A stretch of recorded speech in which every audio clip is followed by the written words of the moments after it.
The billionaire runs away, and inside the elevator she says, "I hurt that man in the past. Hello, my friends, how are you today? I hope your day has been filled with moments of peace and joy.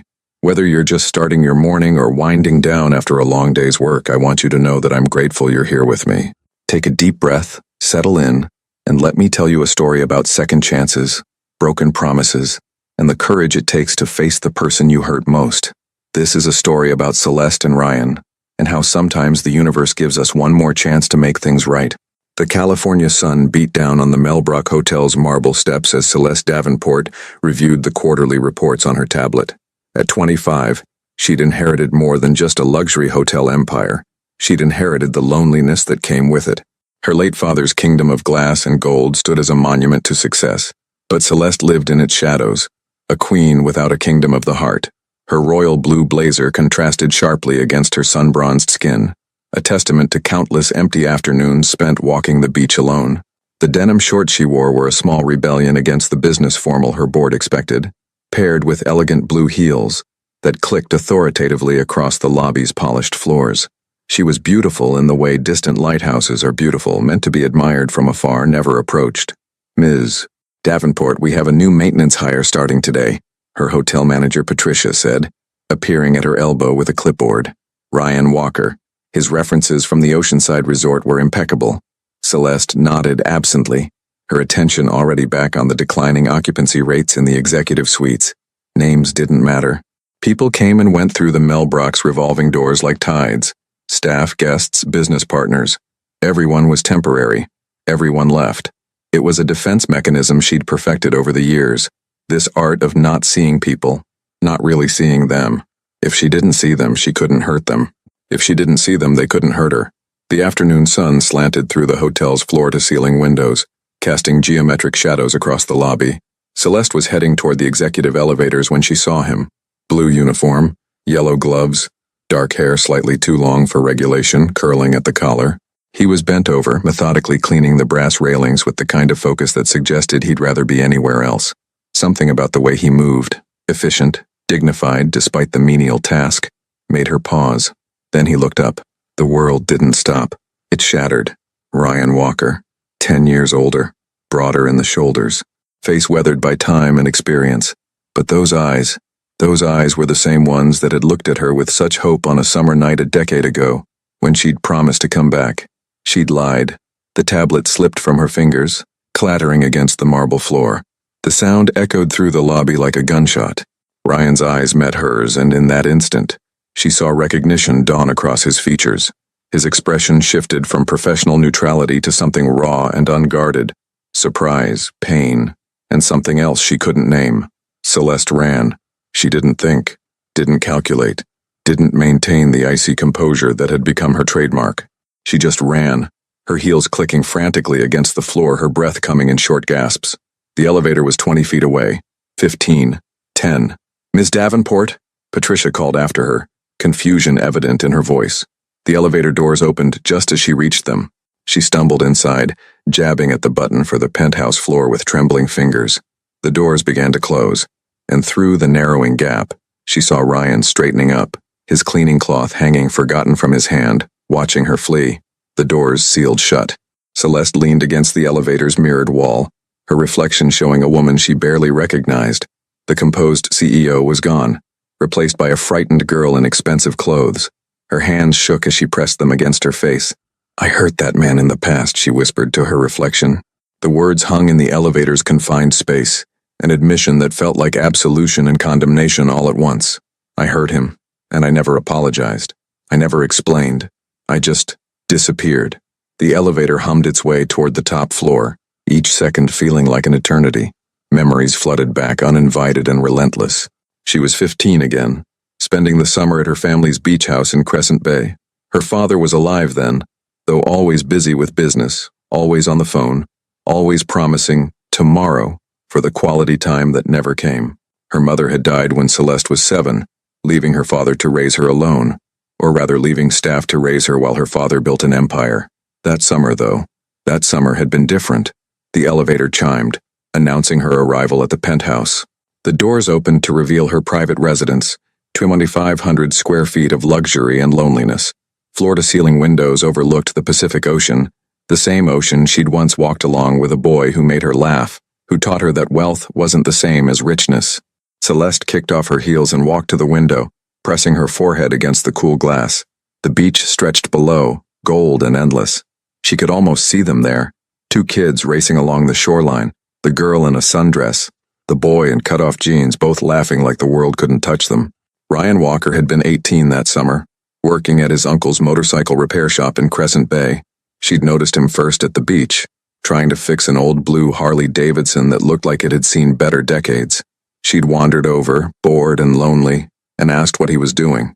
Bringing her back to life, he'd said, not looking up from the engine. This bike belonged to someone important, someone who understood that what you ride says something about who you are.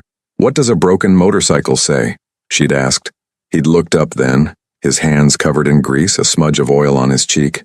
His smile was crooked and genuine. That even beautiful things need someone to believe in them. She'd fallen in love with him that very moment, though she wouldn't admit it to herself for weeks. Ryan Walker, the mechanic's nephew with calloused hands and an encyclopedic knowledge of literature and philosophy. He'd quote Thoreau while teaching her to change spark plugs, recite Neruda while they walked the beach at sunset. "Your father owns half this town," he'd said one evening, as they sat on the pier watching the sun melt into the ocean. "But you're still the loneliest person I've ever met." "How can you tell?" she'd asked, defensive. "Because lonely recognizes lonely," he'd replied, reaching for her hand. "My mom left when I was 10. My dad works 60-hour weeks. I get it. Being alone in a crowd is worse than being alone. They'd spent that entire summer together. He taught her to appreciate the simple things. Sunrise swims, fresh peaches from the farmer's market, the satisfaction of fixing something with your own hands. She taught him that behind wealth and privilege was often just a scared kid wanting someone to see them, really see them. On the last night of summer, they'd gone back to that pier. The Harley, now fully restored and gleaming blue under the streetlights, was parked nearby. Ryan had ridden it to meet her, and the pride in his eyes had made her heart swell. "I fixed her for you," he'd said. "Well, for the man who owned her. Your father." Celeste had frozen. "What?" "This Harley belonged to your dad back when he was young. He sold it years ago. Said he didn't have time for things like that anymore. I found it in a junkyard and I thought if I restored it, maybe you could convince him to slow down. Remember what mattered." She'd stared at the motorcycle, emotions warring in her chest. Her father had owned this, had once been young enough to ride a motorcycle for the joy of it. "Come back next summer," Ryan had said, taking her hands. "Promise me, we'll ride this together, all along the coast. I'll teach you to ride. We'll have a whole summer of adventures." "I promise," she'd said. It was the last time she saw him. 3 weeks after she returned to her boarding school, her father had a massive heart attack. He survived, barely, but the doctor said another one would kill him.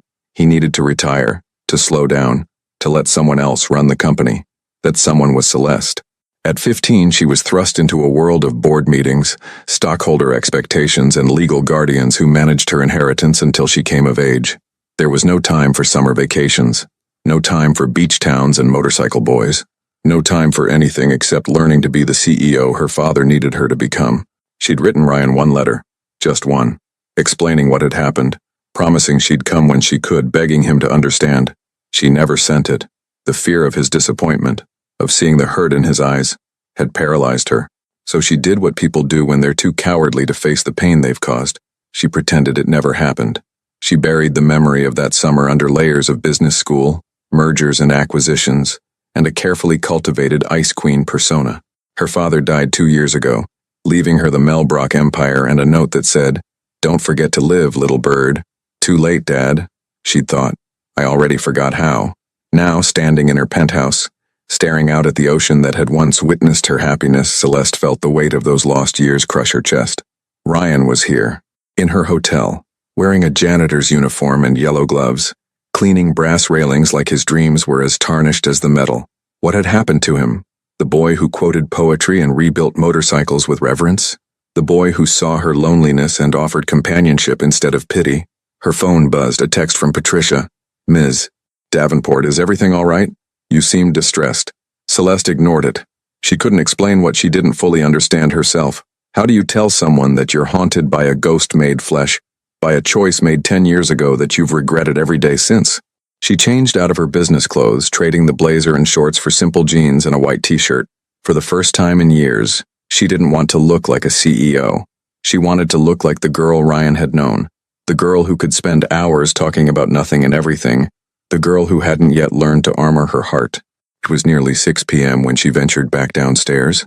The lobby was quieter now, the late afternoon lull before the dinner crowd arrived. She moved through the hotel like a ghost, nodding at staff, but not really seeing them, her mind racing with what she'd say if she found him. "I'm sorry, I never meant to hurt you. I was young and scared and stupid. Do you hate me? Can you ever forgive me?" She found him in the employee break room, sitting alone at a table with a worn paperback and a cup of coffee. He looked up when she entered, and for a long moment, they just stared at each other. "Mr. Walker," she said, her voice barely above a whisper. "Miss Davenport," he replied, his tone carefully neutral. He stood and she noticed he'd removed the yellow gloves. His hands were scarred now, the hands of someone who'd worked hard for everything he had. "How can I help you?" The formality in his voice was a knife to her gut. This was what she'd done.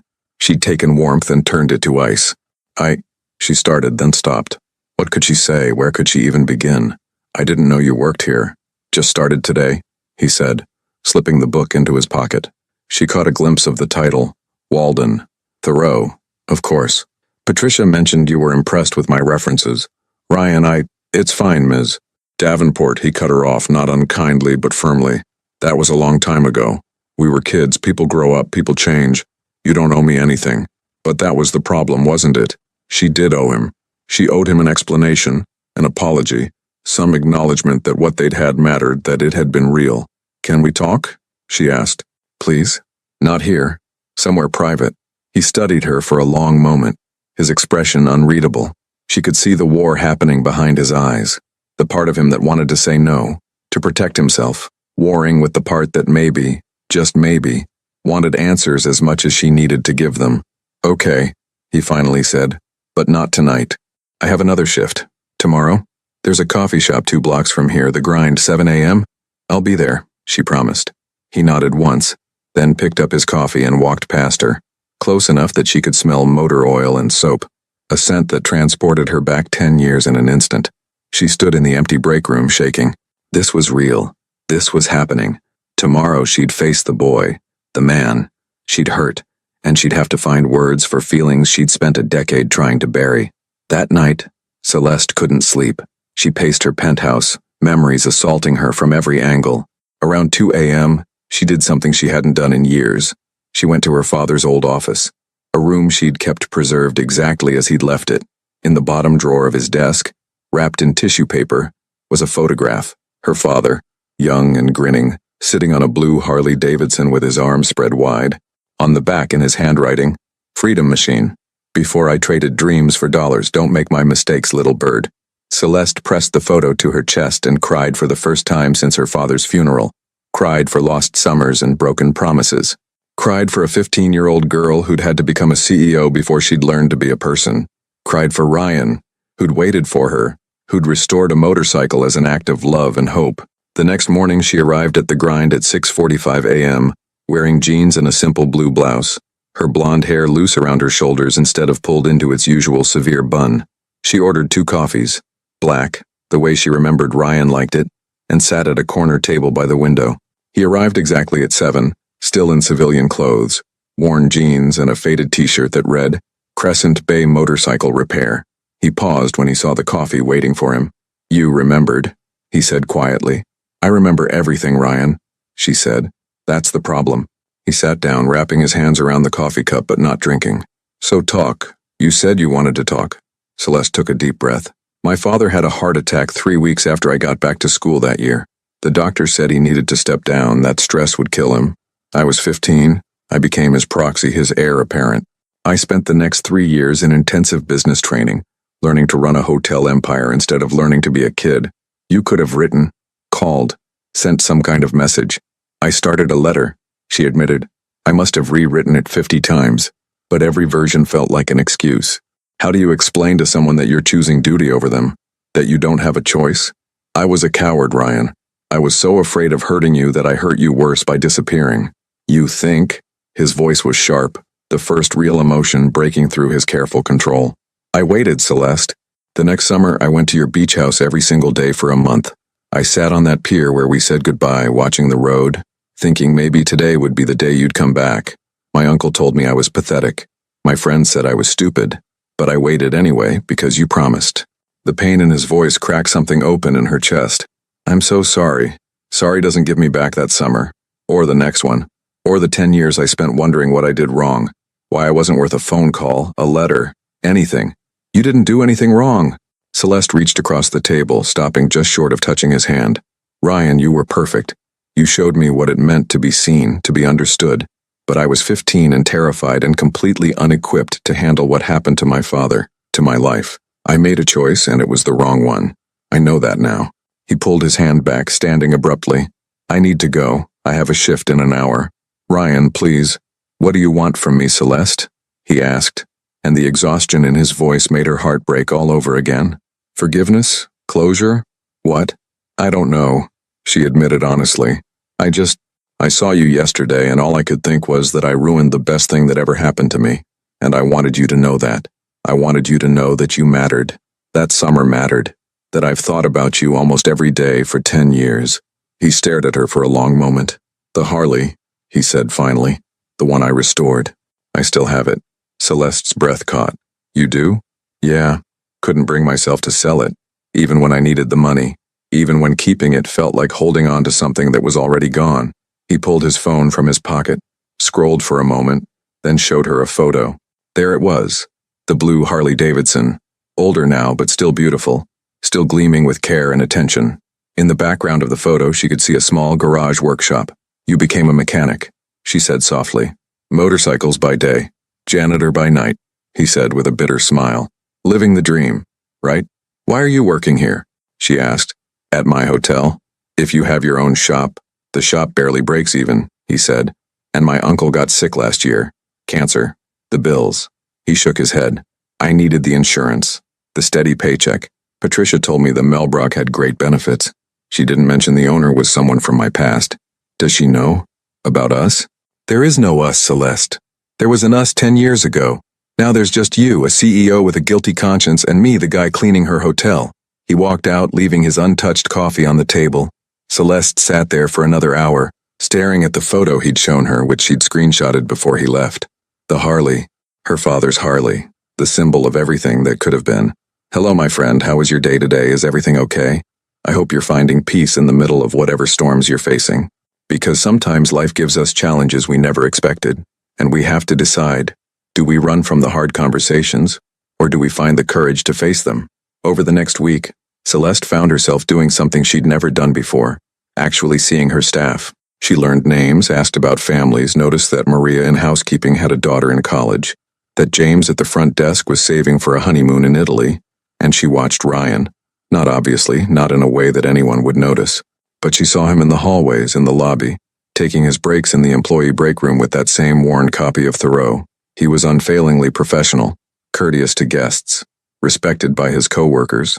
He worked with quiet dignity, never complaining, never cutting corners. One evening she found him on the loading dock sitting on a crate during his dinner break, eating a sandwich and looking at something on his phone.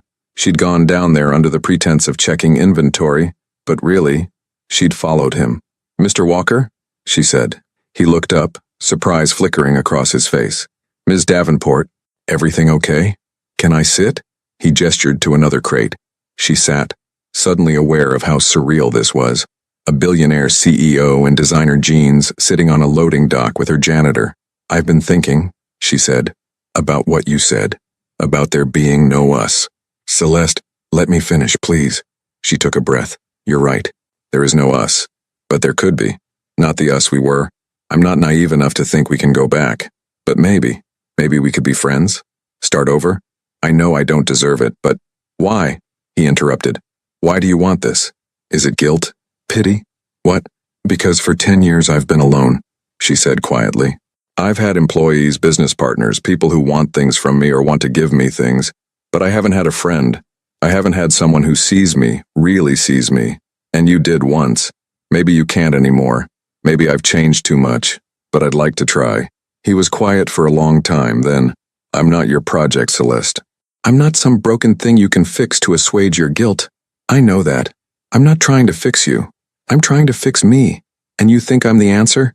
No, she said honestly, but I think talking to you might help me figure out what the question is. Despite himself, he smiled just a little. That's very thorough of you. I learned from the best. They sat in silence for a while, watching the sun set over the city. Finally, Ryan spoke. My uncle died 3 months ago, he said quietly. The cancer one. I was with him at the end. He told me I was wasting my life being angry at ghosts, that holding on to the past was keeping me from having a future. I'm sorry about your uncle, Celeste said. I remember him. He let us use his garage that summer. Yeah, he liked you. Said you had more sense than most rich kids. Ryan looked at her. He also said that people make mistakes when they're young and scared, and that forgiveness isn't about letting someone off the hook. It's about releasing yourself from the weight of carrying anger. Was he talking about me? He was talking about my mom, actually. She left when I was 10, and I spent years hating her for it. But he was right. The anger was just heavy, exhausting. Have you forgiven her? I'm working on it. He stood, brushing crumbs from his jeans. My shift starts in 10 minutes, but Celeste, if we're going to try this friend thing, I need you to be real with me. No CEO mask. No pretending everything's fine. Real. I can do real, she said, standing too. I'm terrified most of the time. I don't know if I'm running the hotel right. I eat dinner alone every night. I haven't had a meaningful conversation with anyone in so long I've forgotten what it feels like. Real enough? He studied her face, and something in his expression softened. Yeah, that's real. Over the next few weeks they fell into a tentative routine. Coffee twice a week before his shift at the grind became sacred. 6:45 a.m. on Tuesdays and Thursdays, when the rest of the world was still sleeping and they could talk without the weight of their roles pressing down on them. During those early morning meetings, Celeste learned that Ryan had gone to community college studying literature before money ran out. He'd wanted to be a teacher, but his uncle's illness brought him back to Crescent Bay, back to motorcycles. Working with my hands, fixing things that are broken. There's a kind of poetry in that too, Ryan said one morning. Thoreau would call it honest work. Their conversations on the loading dock during his breaks became another ritual. Sometimes they talked about philosophy and literature, other times about the small, mundane details of their days. Once, they spent an entire 30 minutes in comfortable silence watching the sunset. Ryan's coworker Marcus found them one evening. After he left with an answer to his question about cleaning equipment, Celeste said, "They really like you. I like them too. Maria's daughter got into UCLA. James finally proposed to his boyfriend. Kevin's been sober for 6 months." Ryan shrugged. "These are good people, they just want someone to notice. You're good at that. Noticing. So are you. You just forgot for a while." The invitation to his motorcycle shop came 3 weeks into their tentative friendship. It was a Saturday evening, after a particularly brutal day of board meetings and budget reviews. Celeste had texted him, "I need to escape. Where do people go when they want to forget they're drowning?" His response came immediately. "My shop. Tomorrow 9 a.m. Bring work clothes you don't mind ruining." She showed up in old jeans she'd found in the back of her closet and a faded UCLA t-shirt that had belonged to her father. Ryan did a double take when he saw her. "What?" she asked, suddenly self-conscious. "Nothing. Just, I've never seen you in anything that wasn't designer or business casual. You look normal." "Thanks, I think." "It's a compliment. Trust me." The shop was small but impeccably organized, every tool in its place. 3 motorcycles in various states of repair lined the walls. Tools hung on pegboards with the precision of someone who respected their craft. And there, in the corner, gleaming blue and chrome, was the Harley. It was more beautiful than she remembered. The blue was deep and rich, every chrome detail polished to mirror shine. The leather seat looked vintage with careful stitching. "Took me 3 years to get it right," Ryan said. "Every bolt, every piece. I wanted it perfect." He pulled a worn envelope from his workbench. Inside was a Polaroid. Her father, impossibly young, maybe 25, standing next to the Harley with friends. All 3 were laughing, wind-blown and happy. On the back, "Best day ever. Summer 1985, before everything changed." Celeste's throat tightened. She'd never seen her father this carefree. "Before everything changed," she read. "Before he met my mother, probably. He was a different person then," Ryan observed. "Weren't we all?" Ryan walked her through every detail of the restoration, showing where he'd had to fabricate custom pieces. His hands moved over the motorcycle with loving care. "I always thought my father's legacy was the hotel," Celeste said. "But maybe this was his real legacy, the reminder that life is supposed to be an adventure, not just a balance sheet." "Both can be true," Ryan said. "He built something meaningful. He just forgot to keep some meaning for himself. I don't want to make that mistake, Celeste said firmly. Celeste walked to it slowly, reverently. It's beautiful, Ryan. You did an amazing job. I told you I'd restore it, he said, coming to stand beside her. I keep my promises. The words hung between them, a gentle accusation and an offering all at once. I wish I'd been better at keeping mine, she said softly. We were kids, Celeste. Kids don't always know how to keep promises when life gets complicated. She ran her hand along the Harley's seat. This belonged to my father. Did you know that when you bought it? Not at first. I found out later, from a guy at the junkyard. He remembered your dad buying it when he was young before he got married. Said he sold it when your mom got pregnant with you. Traded it for a sensible car. Ryan leaned against his workbench. I thought about telling you that summer, but you seemed so sad when you talked about your dad always being busy. I thought maybe if I restored it you could give it back to him.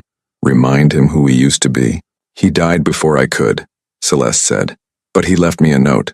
Told me not to forget to live, not to make his mistakes. She looked at Ryan. I think he regretted selling this bike. Regretted choosing work over joy. What about you? Ryan asked quietly. Do you regret your choices? Every day, she admitted. I regret not sending that letter. I regret disappearing. I regret becoming so focused on being the CEO my father needed that I forgot how to be the person I wanted to be. She turned to face him fully. But I don't regret meeting you, Ryan. That summer, it was the last time I remember being truly happy. He crossed the small space between them, and for a moment she thought he might hug her, might breach the careful distance they'd maintained. Instead, he pulled a key from his pocket. The Harley's yours, he said. It always was. I've just been keeping it safe. Ryan, I can't. Yes, you can. It belonged to your father. It should belong to you. Maybe one day you'll actually ride it. Maybe you'll sell it. Maybe it'll just sit in your penthouse as a very expensive reminder. But it's yours. Celeste took the key, her hand trembling. Thank you. There's one condition, he said. When you're ready, not tomorrow, not next week, but when you're actually ready, you let me teach you to ride it. Like I promised that summer. Deal, she whispered. That night, Celeste had the Harley transported to her penthouse parking space. She sat on it for an hour, not starting it, just sitting, feeling the weight of it beneath her, the promise of movement, of freedom, of roads not yet traveled. Her phone rang. Patricia, calling about a crisis with a wedding booking. Celeste answered, handled it with the efficiency she'd perfected over the years, then hung up and stared at the phone. This was her life, always on call, always fixing problems, always being the person everyone relied on. It was exhausting. It was lonely. But it was safe. The Harley was the opposite of safe. It was risk and adventure and the possibility of crashing. It was everything her carefully controlled life wasn't. Maybe that was the point. The next day was Sunday. Celeste showed up at Ryan's shop at 9 a.m. with 2 coffees and a nervous smile. Teach me, she said. I want to learn to ride. They spent the day in an empty parking lot behind an abandoned shopping center, Ryan patiently explaining throttle and clutch and brake. The Harley sat in the shade under a tree, too precious for a beginner, so Ryan brought out a smaller Honda from his shop for her to learn on. Motorcycles aren't like cars, he explained, standing beside the Honda while Celeste sat nervously on the seat. Cars forgive mistakes. Motorcycles demand respect. You have to be present, aware of every small adjustment. It's meditation in motion. The first hour was humiliating. She stalled 6 times in a row, each time feeling the hot flush of embarrassment creep up her neck. Ryan never laughed, never showed impatience. He just said calmly, Again, you're overthinking the clutch release. Feel it, don't think it. Easy for you to say, she muttered, wiping sweat from her forehead. You've been doing this since you were a teenager. I was awful at first too, he said, crouching beside the bike so they were at eye level.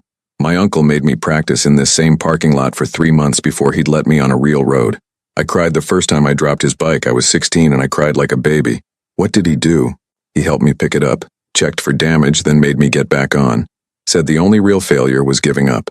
By noon, she'd managed to ride in a straight line for 50 feet without stalling. It felt like winning an Olympic medal.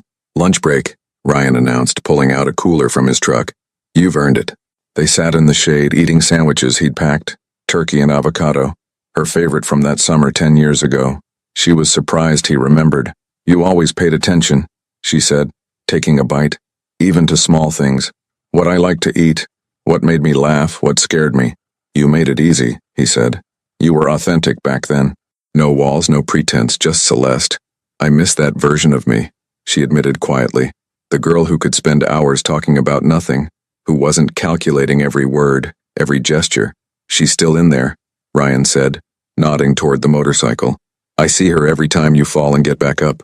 Every time you curse at the clutch and try again. That's the real you, stubborn, determined, refusing to quit. The afternoon brought slow progress.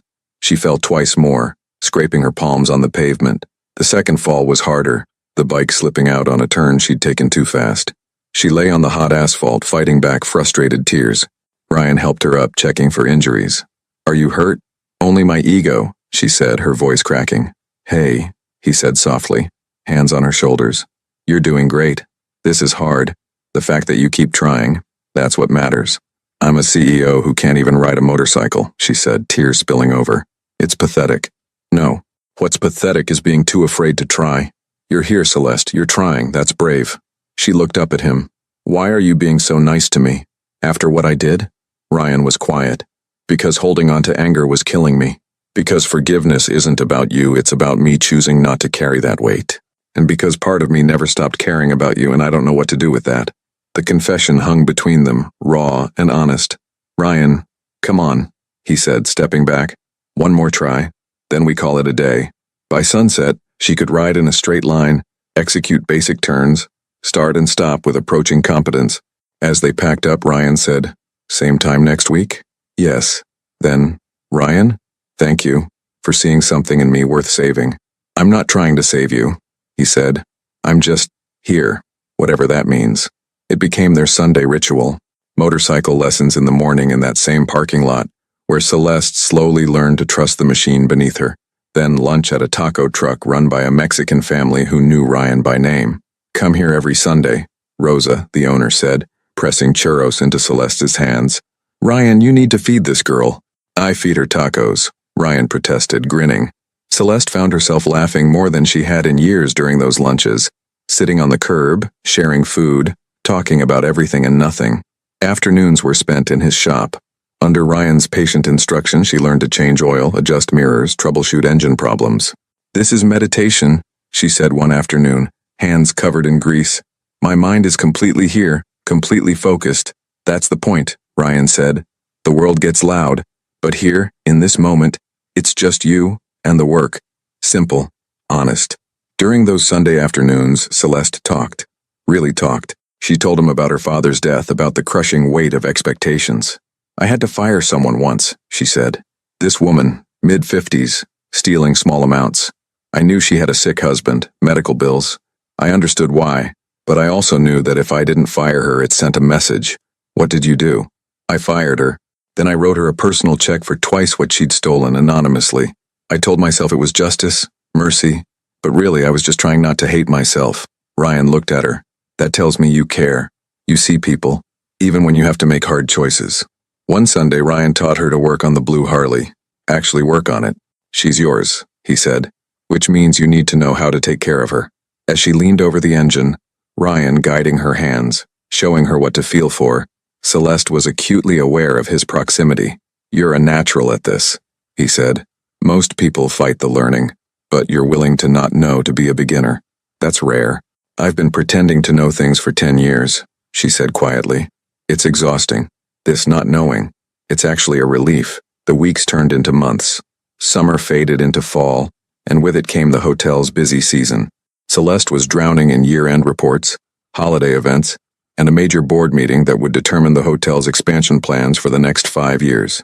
The pressure mounted like water rising in a sealed room, and she felt herself reverting to old patterns, eating lunch at her desk, sleeping 4 hours a night, snapping at staff who didn't deserve her frustration. She missed 2 Sundays in a row, texting Ryan apologetic messages that felt inadequate even as she sent them. Completely swamped. Next week for sure. Board meeting ran long. Rain check? His responses were understanding but brief. No problem. Take care of yourself. The 3rd Sunday, consumed by guilt and a desperate need to not lose this one good thing in her life, she showed up at his shop at 6 a.m. before her first meeting at 8. She'd been up all night working on presentations, her eyes gritty with exhaustion, her hands shaking from too much coffee and too little sleep. Ryan answered the door in sweatpants and a t-shirt, his hair rumpled from sleep. He took one look at her and said, When did you last eat something that wasn't vending machine food? I don't remember, she admitted. He pulled her inside without another word, guided her to his small kitchen table, and started making breakfast. She watched him move around the tiny kitchen, cracking eggs, toasting bread, brewing fresh coffee. The domesticity of it made her throat tight. "You can't keep doing this to yourself," he said, sliding a plate of scrambled eggs and toast in front of her. "This pace you're maintaining, it's not sustainable." "I don't have a choice," she said, but even to her own ears, the words sounded hollow. "The board wants to expand, open 3 new hotels in the next 2 years. It's a massive undertaking. It would double our revenue, secure my position, prove I can lead this company into the future. At what cost?" Ryan sat across from her, his own breakfast untouched. "Celeste, look at yourself. You're running on fumes. When was the last time you took a day off? A real day off, not just Sunday morning squeezed in before another 14-hour workday." "That sounds good," she said carefully, taking a bite of eggs she didn't taste. "Does it? Because from where I'm sitting it sounds terrifying." She set down her fork. "It sounds exhausting. It sounds like the next decade of my life disappearing into business plans and construction timelines and stakeholder meetings. It sounds like becoming exactly what I swore I wouldn't become. Which is my father," she whispered. "So focused on building an empire that I forget to build a life. So consumed with proving I'm capable, I'm strong, I'm worthy, that I miss every moment that actually matters." Ryan pulled her inside, guided her to his small kitchen, made her tea even though she hadn't asked. It was such a simple kindness, such a basic act of care that it made her throat tight. "What do you want, Celeste?" he asked, sliding the mug across the table to her. "Not what the board wants, not what you think you should want. What do you actually want?" "I want," she stared into the tea. "I want to ride the Harley along the coast with the wind in my hair. I want to work with my hands and see tangible results at the end of the day. I want to eat tacos from a truck instead of 5-star hotel dinners. I want to fall asleep knowing I made someone's day better, not just that I increased quarterly profits. So do it. I can't just walk away from the hotel, Ryan. Hundreds of people depend on those jobs. My father built this." "Your father is dead," Ryan said, not unkindly. "And he told you not to make his mistakes. Maybe this expansion is his mistake all over again. What am I supposed to do? Just quit? No. But maybe you delegate. Hire someone brilliant to be COO. Let them handle the expansion while you focus on what you're actually good at. Which is caring about people," he said simply. "I've watched you these past few months, Celeste. You know every staff member's name now. You ask about their families. You approved Maria's daughter's scholarship application without being asked. You personally thanked James for working overtime during that conference disaster. That's your strength. Seeing people, valuing them. Let someone else chase profits. You chase purpose." It was the most he'd said to her in one sitting, and every word felt like truth she'd been too afraid to admit. "The board would never approve that," she said weakly. "Then maybe you need a better board." She left for her meeting with a strange sense of clarity. During the presentation on expansion plans, she listened carefully. Then, when it was her turn to speak, she said, "This is brilliant work, and I appreciate the months of research that went into it. But I'm going to table this for now. Instead, I'm proposing we focus on making our current hotel the best it can be. Better staff benefits, more community engagement, sustainability initiatives. Let's be the hotel that cares, not just the hotel that grows." The room erupted in protests. Several board members threatened to resign. One called her naive. Another said she was throwing away her father's legacy. Celeste stood, gathered her materials, and said calmly, "My father's legacy was this hotel, yes, but his regret was that he forgot to live while building it. I won't make that mistake. If you can't support this direction, I'll accept your resignations, but I'm done sacrificing my humanity for profit margins." She walked out to stunned silence. Later, as Christmas lights began appearing on the hotel's exterior and carols played softly in the lobby, Celeste found herself thinking about blessings. Not the corporate kind, not the polite holiday greetings exchanged with business partners, but real blessings, the kind that mattered. She thought about her YouTube channel followers, the ones who listened to her stories of overcoming adversity, who found hope in narratives of second chances. She wanted to give them something real this Christmas. That night she recorded a message. "Hello, my friends. As we approach this season of giving, I want to take a moment to thank you. Thank you for listening to these stories, for sharing in the journeys of people finding their way back to themselves. This Christmas, my blessing for you is simple. May you find the courage to face the people you've hurt, to seek forgiveness where it's needed, and to offer grace where it's deserved. May you remember that it's never too late to choose differently, to be better, to embrace the life you want instead of the life you think you should have. From my heart to yours, may your holidays be filled with genuine connection, honest conversations, and the warmth of relationships restored. She posted it, then went to find Ryan. He was in the hotel's basement, emptying trash from the conference rooms. She watched him work for a moment. This man who had every reason to hate her but had chosen, slowly and carefully, to let her back into his life. "Ryan?" she called softly. He turned, surprised. "Celeste, what are you doing down here?" "Looking for you." She stepped closer. "The board meeting didn't go well. I basically told them they could support my vision or resign.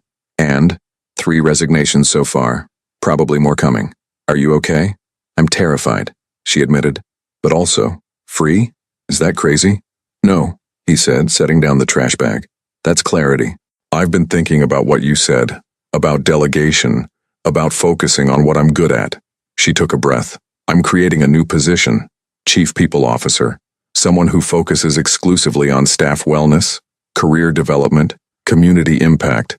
I want the Melbrook to be known for how we treat people, not just how much money we make."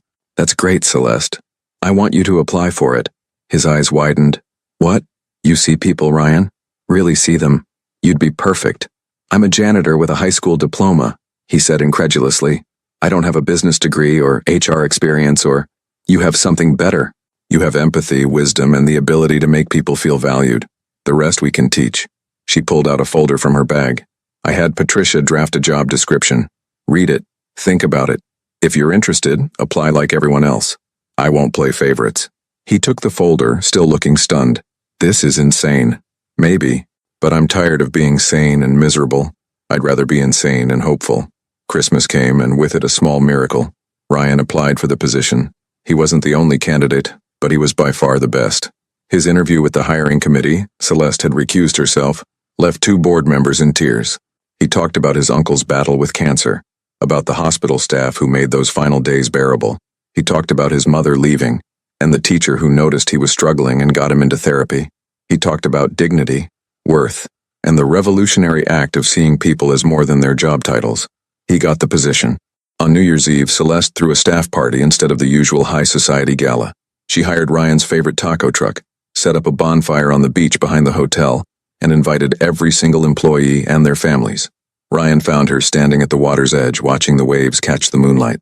"Thank you," he said simply. "For what?" "For the job. For taking a chance on me. For everything. You earned that position, Ryan. I just opened the door. Still, it means something." They stood in comfortable silence, the party noise fading behind them. Finally, Celeste spoke. "That summer, 10 years ago, you asked me to come back. To promise. I remember. I'm not making promises I can't keep anymore," she said, turning to face him. "But I can tell you this. I'm here. I'm not running. And if you'll let me, I'd like to see where this goes. Not as CEO and employee, not as girl from the past and guy from the present, but just us, whoever we are now." Ryan studied her face in the moonlight. "I spent 10 years being angry at you. Then I spent months trying to forgive you. I don't want to spend any more time being anything except happy. Is that a yes?" "It's a let's see," he said, but he was smiling. "Let's see where these midnight conversations lead. Let's see if we're as good at being adults together as we were at being kids. Let's see if second chances are real or just stories people tell themselves." "I can live with let's see," she said. As midnight approached and fireworks began to light up the sky, they walked back to the party together, not holding hands, but close enough that their shoulders brushed with each step. The story wasn't over. There would be challenges ahead. Board members who questioned her decisions, staff members who resented Ryan's rapid promotion, moments when Celeste would doubt herself and Ryan would struggle with insecurity. The world didn't magically become easier just because they'd found each other again. But as they rejoined the celebration, as they watched their employees, no, their friends, dancing and laughing and celebrating not just a new year but a new way of working, Celeste felt something she hadn't felt in a decade. Hope. Real, tangible, terrifying hope. Spring arrived with unexpected gentleness, bringing with it changes that felt both terrifying and inevitable.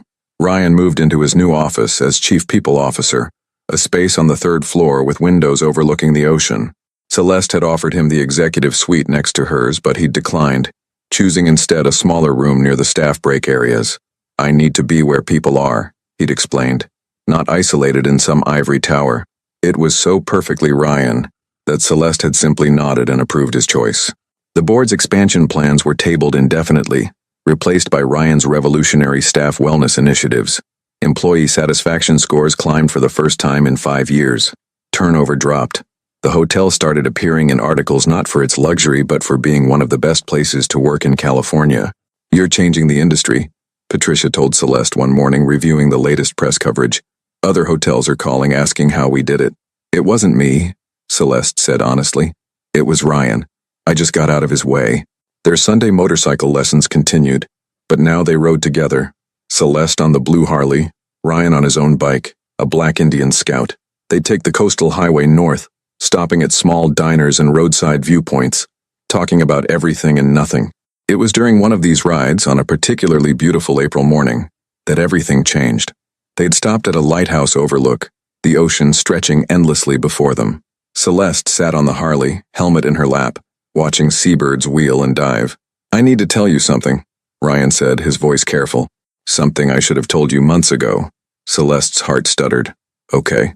When I took the job at the Melbrook, it wasn't random. I knew you owned it. I knew you'd be there." She turned to look at him, processing.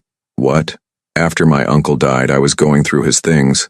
I found a box of photos from that summer, pictures of you and me at the beach at his shop. He'd kept them all these years." Ryan's hands gripped his helmet tightly. "There was also a letter, from you, the one you never sent." Celeste felt the world tilt. "How did he?" "You left it at his shop, that last day of summer. It fell out of your pocket or your bag. He found it, read it, kept it. The letter where you explained about your father's heart attack, about having to leave, about being sorry. Ryan, for 10 years, I thought you just didn't care enough to explain. I was angry at someone who'd actually tried to reach out, who'd written words I never got to read." He finally looked at her, and his eyes were bright with unshed tears. "I could have let go of that anger years ago if I'd just known. And my uncle knew. He knew. And he never told me because he said I needed to work through it myself." "Why are you telling me this now?" "Because I came to your hotel looking for closure. I thought if I could see you, see that you'd moved on and forgotten me, I could finally move on too." He laughed, but it sounded broken. "Instead, I fell in love with you all over again. Or maybe I never stopped. I don't even know anymore." The confession hung in the salt air between them, enormous and terrifying. "You love me?" Celeste whispered. "Yeah, I do. And it's complicated and messy and probably stupid, but there it is." He set down his helmet. "I love the woman who shows up to my shop with grease under her fingernails. I love the CEO who memorizes staff members' kids' names. I love the person who's trying so hard to be better, to do better. I love you, Celeste. All of you." She couldn't breathe, couldn't think, could only feel the enormity of what he'd just said, what it meant, what it changed. "I read the letter," she said finally. "The one you found. What did it say?" "That you were sorry, that you had to take over your father's company at 15, that you wanted to come back but didn't know how, that you thought about me every day." His voice cracked. "That you loved me too, or you did then, 10 years ago when you were a kid who didn't know what love meant but felt it anyway." "I still feel it," Celeste said quietly. "I never stopped either." Ryan closed the distance between them in 2 steps, and then his hands were cupping her face, and she was standing, and they were kissing like they were 15 and 28 and every age in between. It was apology and forgiveness and promise all at once. 10 years of longing compressed into a single moment. When they finally pulled apart, both breathing hard, Ryan rested his forehead against hers. "So what now?" he asked. "Now we figure it out," Celeste said. "Together. No more running, no more hiding, just us figuring it out." "I can work with that." They rode back to the city as the sun began to set. 2 motorcycles side by side on the coastal highway, chrome and blue gleaming in the golden light. That night, Celeste called an emergency board meeting. She stood at the head of the conference table, looking at the faces of people who'd questioned her, doubted her, pushed back against every change she'd tried to make. "I'm restructuring my role," she announced. "Effective immediately, I'm hiring a COO to handle day-to-day operations and expansion planning. I'll remain CEO and focus on company culture, staff relations, and long-term vision. If any of you have problems with this, now's the time to voice them." The silence stretched. Then Margaret Chen, the board's oldest member, spoke. "It's about time," she said. "Your father ran himself into the ground trying to do everything. I'm glad you're smarter than he was." The tension broke. One by one, the other board members nodded their agreement. Walking out of that meeting, Celeste felt lighter than she had in 10 years. She pulled out her phone and texted Ryan, "I did it. I chose life over the grind." His response came immediately. "Proud of you. Come to the shop?" She found him in the garage working on a vintage motorcycle with the radio playing classic rock. He looked up when she entered, smiled, and set down his wrench. "You really did it," he said. "I really did." She walked into his arms, letting herself be held. "I'm terrified." "Good. Means you're doing something that matters." They stood there in the quiet shop, the smell of motor oil and possibility surrounding them, and Celeste thought about her father's note. "Don't forget to live, little bird."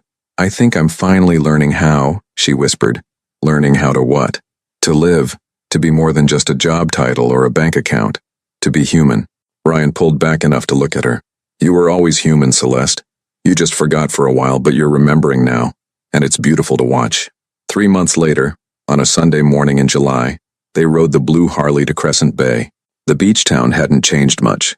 Same pier where they'd said goodbye, same ocean stretching to the horizon, same sense of possibility in the salt air. They walked along the shore, shoes in hand, talking about the past and the future and the present moment. "I want to open a community center," Celeste said suddenly, "for kids whose parents work long hours. Free tutoring, art classes, just a safe place to be. I want to fund it through the hotel's foundation." "That's a great idea. I want to name it after your uncle. He saw value in people when no one else did. That seems worth honoring." Ryan stopped walking, turned to face her. His eyes were suspiciously bright. "He would have loved that. I know." She reached for his hand. "Ryan Walker, I wasted 10 years being too scared to choose what I wanted. I'm done being scared. I choose you. I choose us. I choose this life we're building together if you'll have me." "Is this a proposal?" he asked, half laughing, half crying. "Maybe. Is that okay?" "It's more than okay." He pulled her close, kissed her with the ocean as their witness. "Yes. 1,000 times. Yes." They were married 6 months later in a small ceremony on the beach, with hotel staff as witnesses and Rosa from the taco truck catering. Celeste wore a simple white dress and rode to the ceremony on the blue Harley. Ryan wore his best jeans and a smile that could light up the world. "Your father would be proud," Margaret Chen said at the reception, raising her glass. "Not because you built his empire bigger, but because you built yourself a life. That's the real legacy." As the sun set and the party moved from beach to bonfire, Celeste stood with Ryan watching the waves, his arm around her waist, her head on his shoulder. "You know what's funny?" she said. 10 years ago I thought losing you was the worst thing that could happen. But maybe we needed that time apart. Maybe we needed to become who we are now so we could build something real." "Maybe," Ryan agreed. "Or maybe we just got a second chance and we're smart enough not to waste it." That too. They stood there as stars began to appear. Two people who'd found their way back to each other through forgiveness, growth, and the courage to choose love over fear. The blue Harley sat nearby, chrome gleaming in the firelight, a symbol of everything lost and everything found. Tomorrow they'd ride it north along the coast, just the two of them in the open road. But tonight they had this: the ocean, the stars, and the promise of all the tomorrows yet to come. "Thank you," Celeste whispered. "For what?" "For waiting, for forgiving, for loving me even when I didn't deserve it." "You always deserved it," Ryan said firmly. "You just needed time to believe it yourself." And there, on a beach in California with the ocean singing its eternal song, Celeste finally understood what her father had meant. Life wasn't about the empire you built or the money you made. It was about the moments like this, the quiet ones, the ones filled with love and peace and the simple joy of being exactly where you were meant to be. She'd learned to live, and it was beautiful.